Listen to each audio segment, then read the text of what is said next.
네, 오늘 하나님께서 우리에게 주시는 말씀은 고린도후서 1장 3절에서 11절 말씀입니다. 세번역 성경으로 제가 봉독해 드리도록 하겠습니다.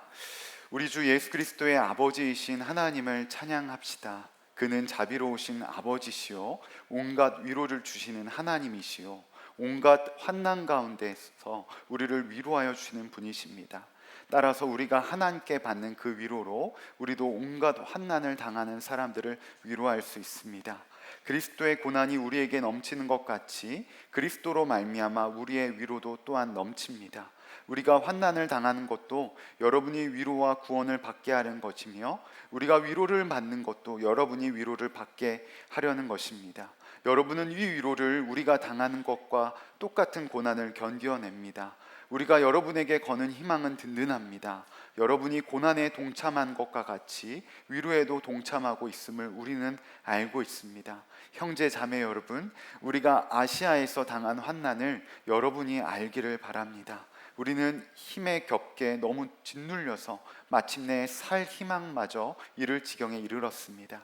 우리는 이미 죽음을 선고받은 몸이라고 느꼈습니다. 그렇게 된 것은 우리 자신을 의지하지 않고 죽은 사람을 살리시는 하나님을 의지하게 하기 위함이었습니다. 하나님께서는 이렇게 위험한 죽음의 고비에서 우리를 건져주셨고 지금도 건져주십니다. 또 앞으로도 건져주시라는 희망을 우리는 하나님께 두었습니다. 마지막 절은 같이 읽겠습니다. 여러분도 기도로 우리에게 협력하여 주십시오. 많은 사람의 기도로 우리가 함께 받게 된 은총을 두고 많은 사람이 우리 때문에 하나님께 감사를 드리게 될 것입니다. 아멘. 하나님의 말씀입니다. 오늘부터 고린도후서 말씀이 시작이 됩니다.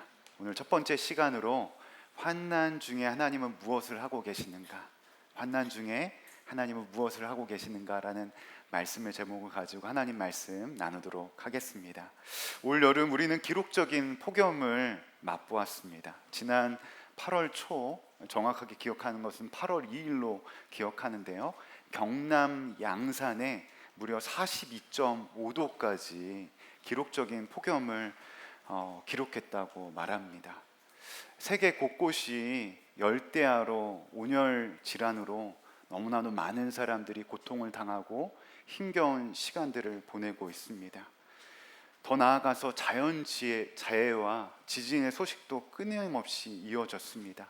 이런 소식을 접할 때마다 한 가지 느끼는 것이 있습니다. 정말 우리가 너무나도 연약한 존재구나.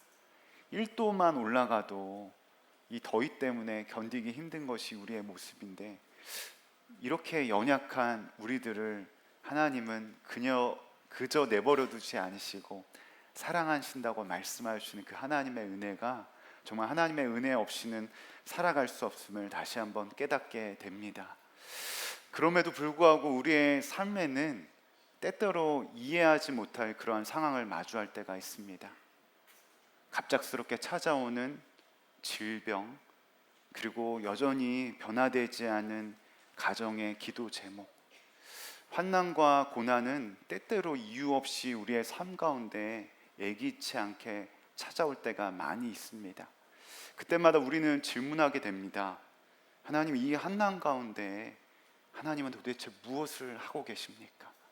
하나님, 내가 그토록 기도하면서 하나님께 간구하고 있는데 여전히 우리의 가정은, 우리의 자녀들은, 우리의 삶의 문제는 하나님 무엇을 하고 계십니까? 라는 질문을 할 때가 종종 있습니다. 오늘 본문의 사도 바울도 마찬가지였습니다.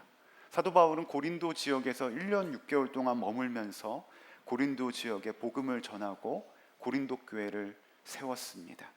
그러나 사도 바울이 고린도 교회를 떠난 뒤에는 교회 안에 분열과 갈등과 문제가 일어나기 시작했습니다. 사도 바울은 우리가 고린도전서라고 불리는 고린도 교회로 보내는 편지를 통하여서 이 고린도 교회 안에 나타난 분열과 갈등의 문제를 해결하려고 했습니다. 그러나 이 분열과 갈등은 쉽게 해결되지 않고 결국 사도 바울이 직접 고린도 교회에 방문하게 되었습니다. 그러나 교회를 방문하는 즉시 사도 바울이 환영을 받은 것이 아니라 고린도 교회 성도들에게 오히려 질타와 심한 반대로 인하여서 사도 바울이 깊은 상처를 받았습니다. 여러분 한번 생각해 봤으면 좋겠어요. 자신이 개척한 교회 성도들에게 공격과 배척을 당한 사도 바울의 마음은 어땠을까요? 좋았을까요?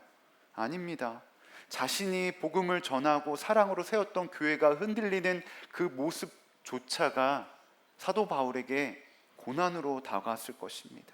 사도 바울은 다시 눈물로 편지를 썼습니다. 이후 마게도냐의 디도를 통해서 고린도 교회의 성도들이 바울의 권면을 받아들였다라는 그러한 기쁜 소식을 들은 이후에 작성한 서신서가 바로 오늘 우리가 함께 읽었던 고린도 후서 말씀입니다. 고린도 후서 말씀은 고린도 교회와의 관계로 말미암아서 받은 상처만 기록한 것이 아니었습니다. 생명 자체가 위협받는 환난도 있었습니다. 8절에 보면 아시아에서 자신이 겪었던 환난을 이렇게 고백합니다. 우리는 힘에 겹게 너무 짓눌려서 마침내 살 희망마저 잃을 지경에 이르렀습니다. 얼마나 힘들었으면 사도 바울이 어떻게 말하고 있죠? 살 희망조차도, 내가 살아갈 이유조차도 모르겠습니다라고 말하고 있는 것입니다. 놀라운 것은 사도 바울이 자신이 당한 환난과 고난을 말하면서 자신의 억울함, 자신의 힘든 이 고난의 상황에 대해서 동정을 받으려고 자신의 상황에 대해서 앞세우지 않았다라는 것입니다. 자신을 힘들게 한 사람들을 원망하는 말조차도 하지 않고 그는 이렇게 고백합니다. 3절입니다. 우리 주 예수 그리스도의 아버지이신 하나님을 찬양합시다. 여러분 신기하지 않습니까? 사도 바울은 지금 환난과 고난의 상황 가운데 있습니다. 근데 그의 첫 번째 고백은 무엇이라고요? 하나님을 찬양하자고 고백하고 있습니다. 사도 바울은 자신에게 무슨 일이 일어난지만 바라보지 않았습니다. 많은 사람들은 어떤 문제가 생기면 어떻게 하죠? 그 문제에 대해서만 초점을 맞춥니다. 이 문제가 어디서부터 시작됐는지, 이 문제의 원인이 어디에 있는지에 대해서만 초점을 맞출 때가 있습니다. 왜 이렇게 되었는지, 내가 그때 그 사람의 이야기만 듣지 않았다고 한다면 괜찮을 텐데, 마음이 아프고 힘들면 결국 나의 시선은 문제에 초점을 맞출 때가 많이 있습니다. 그러나 사도 바울은 환난 가운데 자신의 초점을 문제에만 맞춘 것이 아니라 어디로 향하고 있습니까? 하나님께 향하고 있습니다. 그의 고백을 보세요. 3절과 4절 같이 읽겠습니다. 시작. 그는 자비로우신 아버지시요 온갖 위로를 주시는 하나님이시요 온갖 환난 가운데서 우리를 위로하여 주시는 분이십니다. 여기서 주목할 표현이 있습니다. 온갖 환난 가운데서 우리를 위로하여 주시는 분이십니다. 사도 바울의 믿음의 고백이었습니다.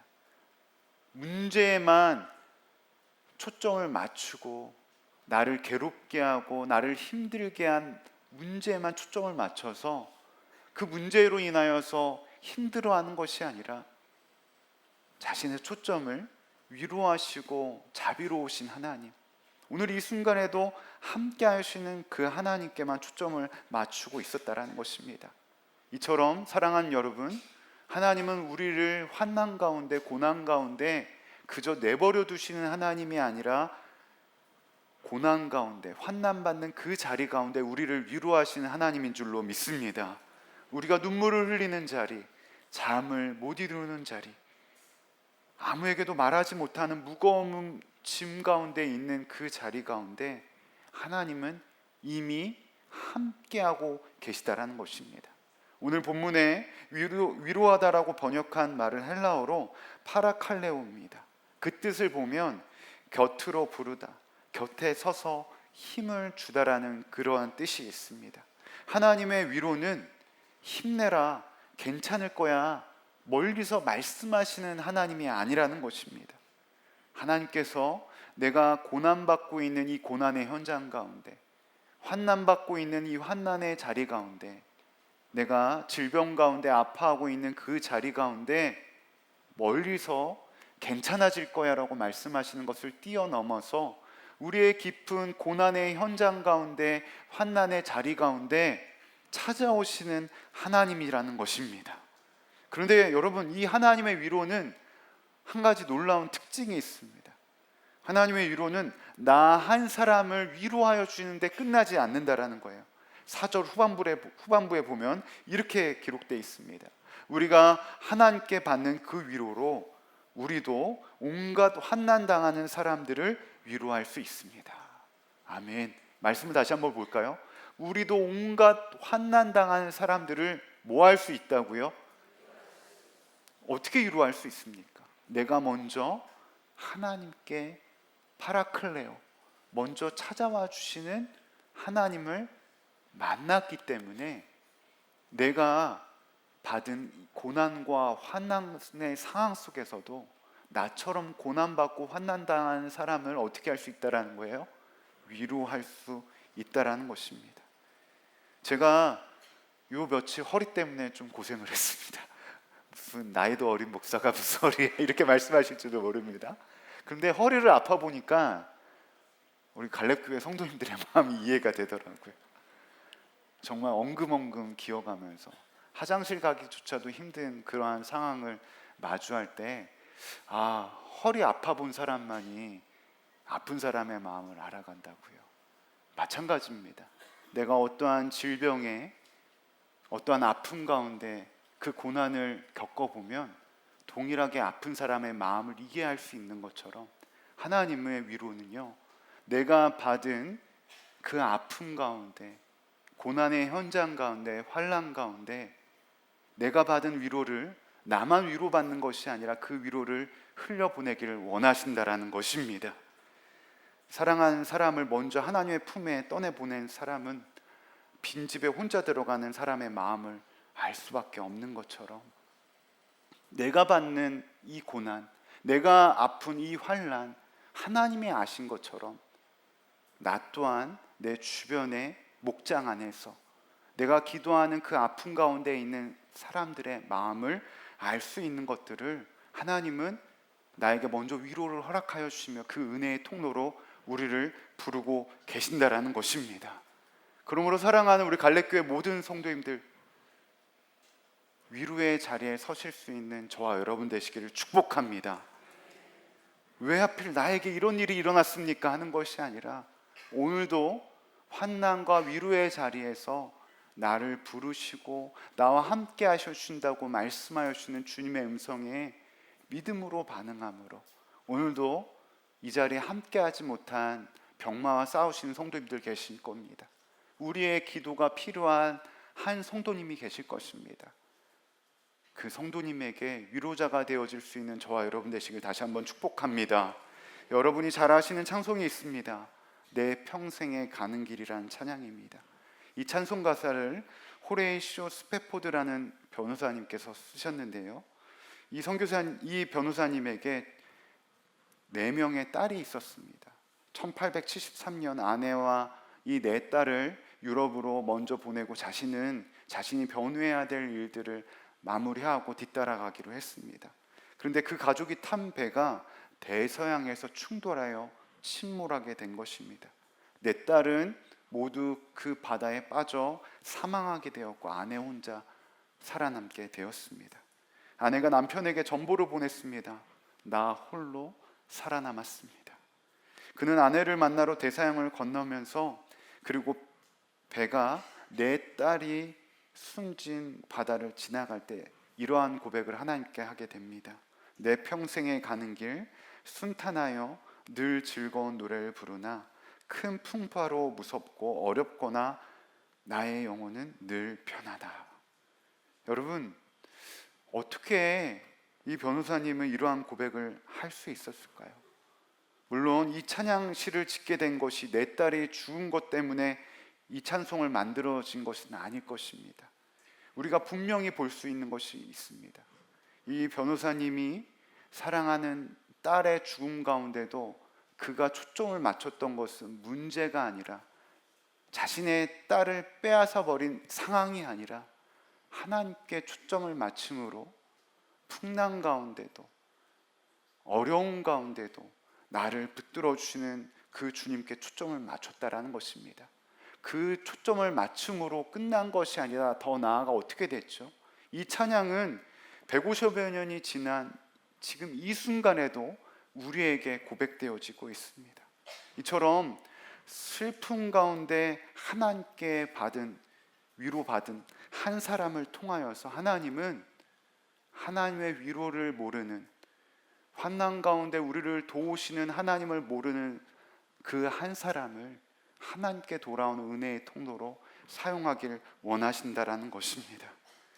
우리가 하나님께 받은 그 위로로 우리도 온갖 환난당한 사람들을 위로할 수 있는 것처럼 우리는 오늘도 귀한 은혜의 자리 아래 있음을 잊지 말아야 될 것입니다.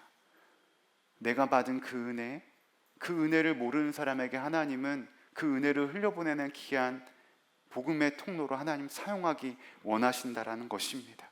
그런데도 말씀을 묵상하며 우리는 질문하게 됩니다. 여러분, 우리가 하나님이 은혜 가운데 우리와 함께 하시는 것을 이미 우리는 알고 있습니다. 하나님이 우리를 위로하시는 것도 알 수 있습니다. 그런데 하나님이 위로를 받는다고 해서 내 형편이 극적으로 달라지는 것은 아닙니다.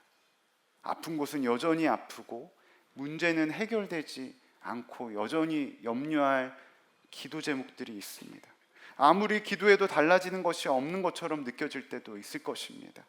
그렇다면 환난 가운데 하나님은 우리에게 무엇을 새롭게 하고 계시는 걸까요? 이 환난과 고난 속에서 무엇을 누리기 원하시는 걸까요? 사도 바울은 이렇게 고백합니다. 8절과 9절입니다. 같이 읽습니다. 시작. 우리는 힘에 겹게 너무 짓눌려서 마침내 살 희망마저 잃을 지경에 이르렀습니다. 우리는 이미 죽음을 선고받은 몸이라고 느꼈습니다. 사도 바울이 무엇에 대해서 얘기하죠? 사도 바울은 우리가 잘 아는 것처럼 이미 사도로서 예수님을 향한 분명한 믿음이 있는 사람이었습니다. 복음을 전했고 수많은 교회를 세웠습니다. 그런데 사도 바울이 8절과 9절을 통하여서 그가 고백하는 것은 무엇입니까? 힘에 겹다, 너무 짓누른다, 살 희망마저 잃은 것 같다. 여러분, 사도 바울이 믿음이 없어서 이러한 고백을 하는 것입니까? 아닙니다. 믿음의 사람도 나는 더 이상 감당할 수 없어요, 하나님 힘들어요, 그렇게 느껴지는 순간이 있다라는 것입니다. 그러면 오늘 사도 바울이 이야기하고자 하는 것은 무엇일까요? 여러분 잘 들어보세요. 믿음은 내가 모든 것을 다 감당할 수 있다고 믿는 것이 아닙니다. 믿음은 무엇일까요? 내가 감당할 수 없을 때 누구를 의지할 것이 아는 것이 믿음이라는 것입니다. 사도 바울은 그 환난을 지나면서 고난 가운데 하나님께서 자기 안에 무엇을 하고 계셨는지 발견했습니다. 그의 고백을 다시 한번 볼까요? 9절 하반절입니다. 그렇게 된 것은 우리 자신을 의지하지 않고 죽은 사람을 살리시는 하나님을 의지하게 하기 위함이었습니다. 다시 한번 읽어볼까요? 우리의 자신을 의지 않고. 우리는 문제가 생기면 어떤 환난 가운데, 어떤 고난 가운데 어떻게 하죠? 그 문제를 어떻게 하는지 해결하려고 합니다. 그 고난의 답을 알려고 합니다. 근데 사도 바울은 무엇에 대해서 얘기하고 있죠? 우리의 자신을 의지하지 않는 것이라고 말합니다. 그리고 무엇을 하는 것이라고 말하죠? 죽은 사람을 살리시는 하나님을 의지하는 것. 환난을 지나면서 무엇이 새로워졌습니까? 사도 바울은 분명하게 믿음에 대해서 재정의하는 것입니다. 믿음으로 말미암아 내가 모든 것을 그냥 감당하는 것이 아니라 내가 의지해야 될 분이 누구인지에 대한 분명한 믿음의 고백이 바뀐 게 된 것입니다. 사도 바울은 자신의 경험으로서 지금의 환난을 감당할 수 없음을 알고 있었습니다. 자신의 지혜로도 이 환난을 이겨낼 수 없는 것을 알고 있었습니다. 자신의 의지로도 버틸 수 없음을 알고 있었습니다. 그 아무것도 할 수 없다라는 것을 깨달은 그 자리에서 그는 무엇을 깨달은 것입니까? 나는 하나님 없이는 살 수 없다. 하나님께서 환난 가운데 사도 바울에게 가르쳐 주신 것은 나는 강하다가 아니었습니다. 나는 이것도 이겨낼 수 있다가 아니었습니다. 오직 한 가지, 나는 하나님 없이 살 수 없다는 것이었습니다. 사랑하는 여러분, 이것이 그리스도인, 믿음으로 살아가는 우리의 고백이 되어야 될 줄로 믿습니다. 이것이 속사람이 새로워지는 것입니다. 하나님, 나의 힘으로 이것 좀 해볼게요. 나의 능력으로, 나의 지혜로, 내 경험으로 이것 좀 해볼게요가 아닙니다. 하나님, 나는 할 수 없지만 나를 위로하시고 나를 붙드시는 그 하나님만 의지하며 나아갑니다. 나는 할 수 없지만 하나님은 하실 수 있습니다. 이것을 고백하고 있는 것입니다. 우리는 새로워진다고 한다면 더 강해지는 것을 생각합니다. 더 많은 것을 갖는 것을 생각합니다. 문제가 해결되어지고 환경이 좋아지는 것을 생각합니다. 물론 그러한 것도 있습니다. 그러나 오늘 본문에서 사도 바울은 무엇에 대해서 얘기하고 있는 거예요? 환경은 바뀌지 않고 상황은 해결되지 않을지라도 내 자신을 의지하는 것이 아니라 여전히 고난 가운데, 환난 가운데 신음하고 있지만 하나님은 하실 수 있습니다. 하나님은 역사하실 수 있습니다. 하나님은 지금 이 순간에도 일하고 계십니다. 자신의 힘을 의지하는 것이 아니라 하나님만을 의지한 사람으로 바뀌었음을 고백하는 것입니다. 그러므로 사랑하는 여러분, 믿음은 이와 같은 것입니다. 우리 자막으로 같이 띄워둔데 한번 같이 읽어볼까요? 시작. 속사람이 새로워진다는 것은 내가 더 강해지는 것이 아니라 내가 의지하는 대상이 바뀌는 것입니다. 내가 가진 것을 의지하던 사람이 하나님을 의지하고, 내 경험을 의지하던 사람이 하나님을 의지하고, 내 건강과 내 계획을 붙들었던 사람이 무엇을 붙드는 것이요? 하나님을 붙드는 것입니다. 아멘. 바로 이와 같은 역사가 우리 가운데 있게 될 줄로 믿습니다. 그렇습니다. 나는 여전히 아무것도 할 수 없지만 믿음은요, 상황과 환경을 뛰어넘어 하나님의 일하심을 기대하는 것입니다. 나는 끝이라고 생각하지만 하나님은 끝나지 않으시는 하나님이십니다. 내가 더 이상 할 수 없는 그 자리 가운데도 하나님은 일하고 계신다는 것입니다. 이것이 우리가 믿는 복음이 아닙니까? 예수님께서 십자가에서 죽으셨을 때 모든 사람들은 모든 것이 끝났다고 생각했습니다. 그래서 제자들도 흩어졌습니다. 예수님의 몸은 무덤에 놓여있고 큰 돌로 무덤을 가리었습니다. 왜요? 아무것도 할 수 없다고 생각했기 때문에. 사람의 눈에 끝이었습니다. 그러나 하나님은 어떤 하나님이십니까? 죽은 자를 살리시는 하나님이셨습니다. 죽은 자 가운데 예수 그리스도를 다시 살리셨습니다. 십자가가 끝이 아니었다라는 것입니다. 그러므로 우리가 하나님을 의지한다라는 것은 앞으로도 모든 일이 내가 원하는 대로 잘 풀릴 것이다라고 믿는 것이 아닙니다. 내가 끝이라고 생각하는 자리 가운데도 하나님은 끝나지 않으시고 지금 이 순간에도 일하심을 믿는다라는 것입니다. 그래서 사도 바울은 10절에서 마지막으로 이렇게 고백합니다. 시작. 하나님께서는 이렇게 위험한 죽음의 고비에서 우리를 건져주셨고 지금도 건져주십니다. 또 앞으로도 건져주시라는 희망을 우리는 하나님께 두었습니다. 아멘. 10절을 한번 띄워주시겠어요? 반복적으로 이렇게 말하고 있습니다. 건져주셨고 지금도 건져주셨습니다. 앞으로도 건져주실 것입니다. 과거와 현재와 미래의 주체가 누구십니까? 하나님이십니다. 내가 아닙니다. 나는 못하고, 나는 연약하고, 나는 늙어가고, 나는 아플지 모르지만 하나님은 이미 과거부터 현재, 미래를 계획하시고 우리를 이끌어 가시는 하나님이시라는 것입니다. 지난 세월을 한번 돌아보십시오. 다시 일어나지 못할 것 같을 때가 얼마나 많이 있었습니까? 아, 이제는 끝이구나. 이제는 더 이상 안 되는구나. 그런 순간이 얼마나 많이 있었습니까? 자녀 때문에 울었던 날도 많았고 건강 때문에 두려워할 때도 많았습니다. 경제적인 문제 때문에 이제 우리 집은 큰일 났다 하는 그러한 순간도 있었을 것입니다. 그런데 한번 여러분 생각해 보세요. 지금 어떠세요? 지금 이 자리에 앉아 있는 것이 하나님의 은혜의 증거가 아닙니까? 그렇습니다. 과거에도, 현재에도, 앞으로도 우리를 이끌어 가신 하나님이십니다. 결국 사도 바울은 이 모든 믿음의 신비의 비밀에 대해서 고백을 하면서 마지막으로 이렇게 당부를 합니다. 11절입니다. 여러분도 기도로 우리에게 협력하여 주십시오. 죽은 자를 살리신 하나님을 의지한다고 고백한 이 사도 바울이 성도들에게 부탁하는 거예요. 나를 위해서 기도해 주십시오. 여기에 신앙의 한 가지 원리가 있습니다. 하나님을 의지하는 그 한 사람, 하나님을 바라보는 그 한 사람은 혼자서 믿음이 좋아서 혼자서 강해서 버티는 것이 아닙니다.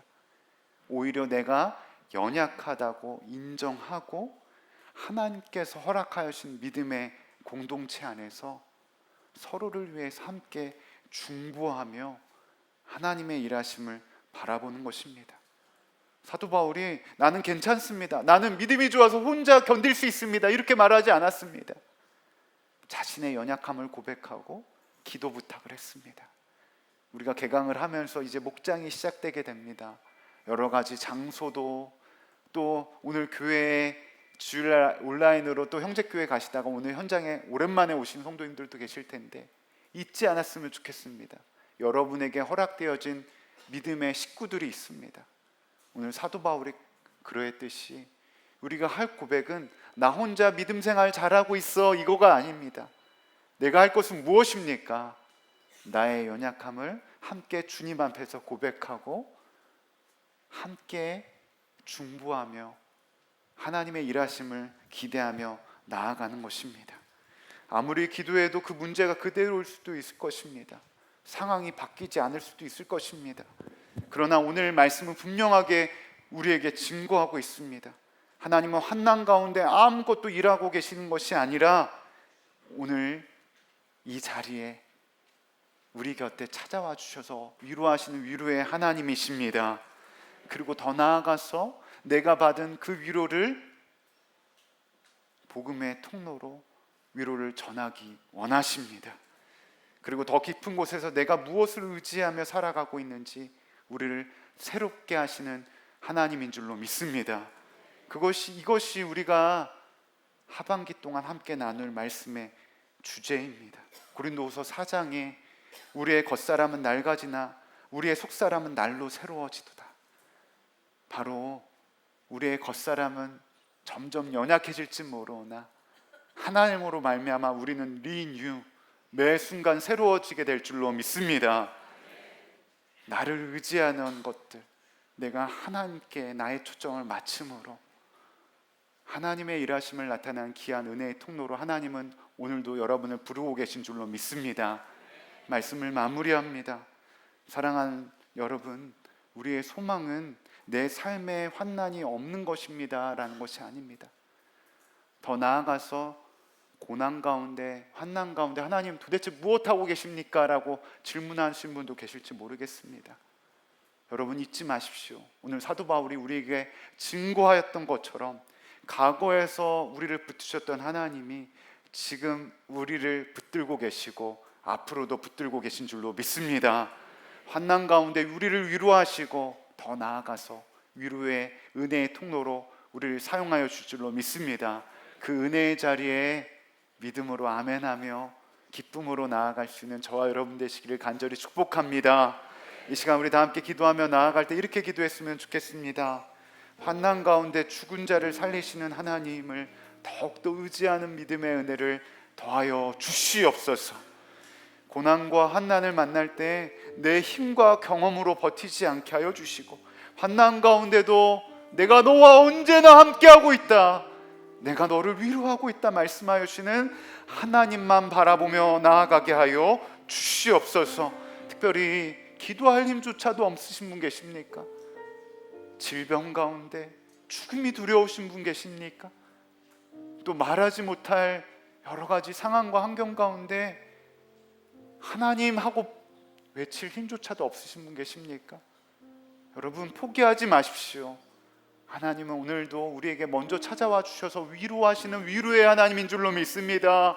그 하나님을 더욱더 경외하는 삶, 그 위로의 하나님을 더욱더 찾는 삶, 그 위로의 통로로 쓰임받는 믿음의 삶을 살아가게 하여 주시옵소서. 그래야 내 겉사람은 점점 낡아질지 모르나 내 속사람은 매 순간 새로워지는 믿음의 역사가 있게 하여 주시옵소서라고 다 함께 주님의 이름 부르고 기도하며 나아갑니다. 주여,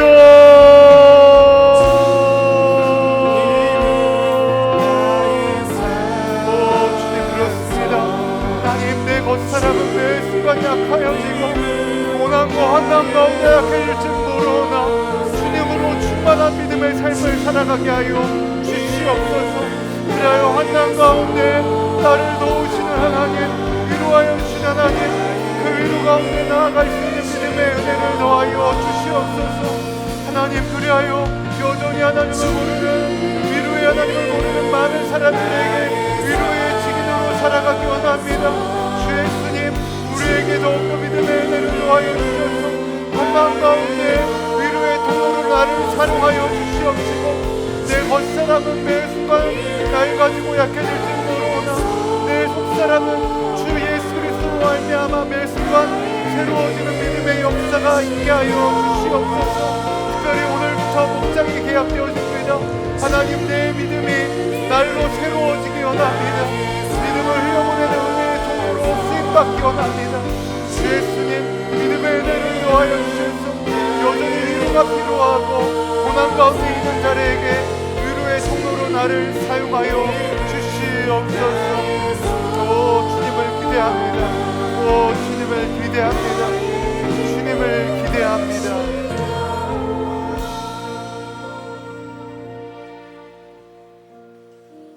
은혜가 풍성하신 하나님 아버지, 오늘도 우리와 언제나 늘 함께 하시고 고난과 환난 가운데 우리를 위로하시는 하나님인 줄로 믿습니다. 그 하나님의 위로가 단 한순간도 부족한 적이 없었고 하나님의 계획이 단 한순간도 틀린 적이 없는 줄로 믿습니다. 문제, 고난의 상황에 초점을 맞추는 것이 아니라 우리와 언제나 함께 하시고 우리에게 위로를 베풀어 주는 주 예수 그리스도를 바라보는 믿음의 눈이 더욱더 열려지게 하여 주시옵소서. 그리하여 여전히 고난 가운데 환난 가운데 신음하고 있는 많은 이들에게 위로의 통로요, 위로의 복음의 증인으로 살아가는 사랑하는 갈렙교회 모든 성도들 되게 하여 주시옵소서. 오늘 이 자리 가운데 하나님의 위로가 필요한 영혼이 있지 않습니까? 육신의 질병으로 말미암아, 마음의 답답함으로 말미암아, 삶의 무게로 말미암아 기도하고 싶어도 기도가 나오지 않고 영적인 침체로 힘겨워하고 있는 영혼 있지 않습니까? 육신의 질병으로 온라인으로 예배 가운데 참여하고 있는 영혼 있지 않습니까? 주 예수님, 이 시간 생명 되신 주의 보혈을 의지하여 기도하오니 생명 되신 주님께서 그 영혼을 소생케 하여 주시옵소서. 육신의 질병으로 아픈 부분들이 예수 이름으로 회복되어지게 하여 주시옵소서. 잠들어 있는 하나님 영혼들이 깨어나는 믿음의 역사가 시작되어지게 하여 주시옵소서. 그리하여 주님으로 충만케 되어지는 믿음의 역사가 완성되어지게 하여 주시옵소서. 그리하여 하나님이 부르신 귀한 가정에서, 또한 귀한 삶의 현장에서, 가정에서 귀한 복음의 증인으로 나의 육은 점점 약하여지고 새어질지 모르나 내 영은 사도 바울의 고백처럼 늘 새로워지는 믿음의 역사를 경험하는 사랑하는 갈렙교회 모든 성도들 되게 하여 주시옵소서. 이 나라 이 민족을 주님의 손에 맡겨드립니다. 더욱더 하나님을 경외하는 나라와 민족이 되게 하여 주시옵시고, 무엇보다도 이 땅에 전쟁의 역사가 속히 멈춰지게 하여 주시옵시고, 저 북녘 땅에도 함께 예배하는 복음 통일의 역사가 속히 완성되어지게 하여 주시옵소서. 여전히 억류 중인 김국기 목사님, 최춘기 선교사님, 하나님 김국기 목사님 기억하여 주셔서 속히 석방되어지게 하여 주시옵시고, 이 한반도 땅이 속히 하나님을 경외하고 함께 예배하는 날이 속히 오게 하여 주시옵소서. 열방에 나가 계신 선교사님들을 주님의 손에 맡겨드립니다. 여전히 열매가 없는 상황 가운데 답답해하며 있는 선교사님들을 위로하여 주시옵시고, 하나님 선교의 열방 가운데 복음의 씨앗이 열매 맺는 날이 속히 오게 하여 주시옵소서. 이 시간에도 귀한 예물을 올려드리는 손길이 있습니다. 이 예물을 통하여 하나님의 나라가 확장되어지게 하여 주시옵시고, 함께 올려드리는 기도의 제목들마다 주님 기쁘게 흠양하여 주셔서 응답되어진 놀라운 주의 역사가 나타나게 하여 주시옵소서. 특별히 선한목자교회 하나님 플로 47 7만 시간 기도운동을 통하여 하나님 우리의 성전만 새롭게 되는 것이 아니라 우리의 내면 또한 새롭게 되게 하심을 감사와 찬양을 드립니다.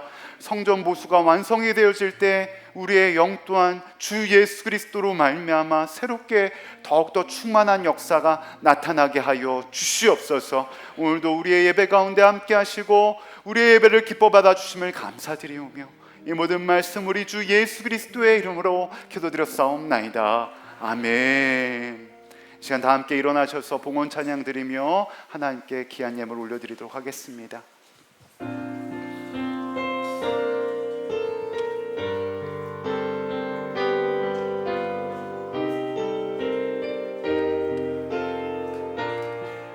아무것도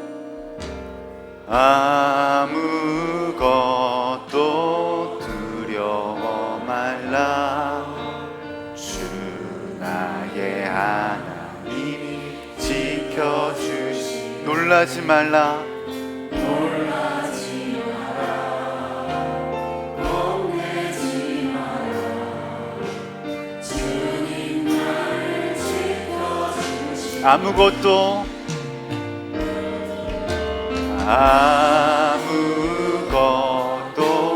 두려워. 우리의 고백되기 원합니다. 주 나의 하나님 지켜주시네. 놀라지 말라. 건네. 주님 우리와 함께 하십니다. 주님 나를 지켜주시네.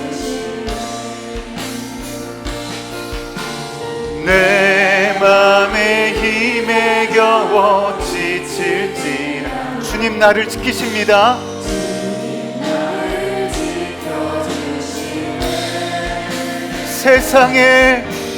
세상에 험한 풍파 몰아칠 때도 주님 나를 지켜주시네. 함께 고백합시다. 주님은 나의 산성, 주님은 나의 요새, 주님은 나의 소망, 나의 힘이 되신 여. 내 맘이 힘에 겨워, 내 맘이 힘에 겨워 지칠지라도 주님 나를 지켜주시네. 세상에 험한 풍파 몰아치. 우리 다 함께 두 손 높게 들고 고백합시다. 주님 나를 지켜주시네.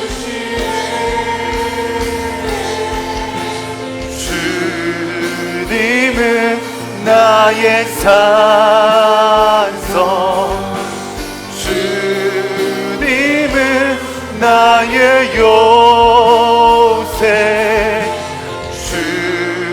주님은 나의 소망, 나의 힘이 되신. 마지막으로 한 번 더 고백합니다. 주님은 나의, 주님은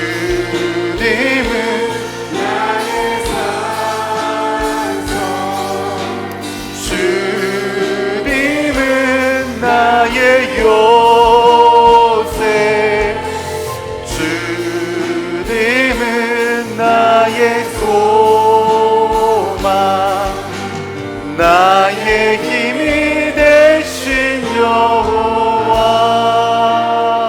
우리 하나님께 감사와 영광의 박수 올리겠습니다. 주님 그렇습니다. 우리의 산성이시며 우리의 요새 되십니다. 이제는 우리 구주 예수 그리스도의 크신 은혜와 하나님 아버지의 무한하신 사랑과 성부, 성자, 성령, 내주 감화 감동 교통 역사하심이 어떠한 환난과 고통 가운데도 우리의 위로자 되시며 우리와 언제나 함께 해 주신다고 약속하여 주시는 그 주님을 선명하게 바라보며 주님과 동행하는 믿음의 삶을 살아가기를 결단하는 사랑하는 갈렙교회 모든 성도들과 온라인으로 참여한 성도들 위해 또한 육신의 질병과 아픔 가운데 신음하는 모든 성도들과 각 가정과 이 나라 이 민족 위에 지금부터 영원까지 함께 하시기를 간절히 축원하옵나이다. 아멘.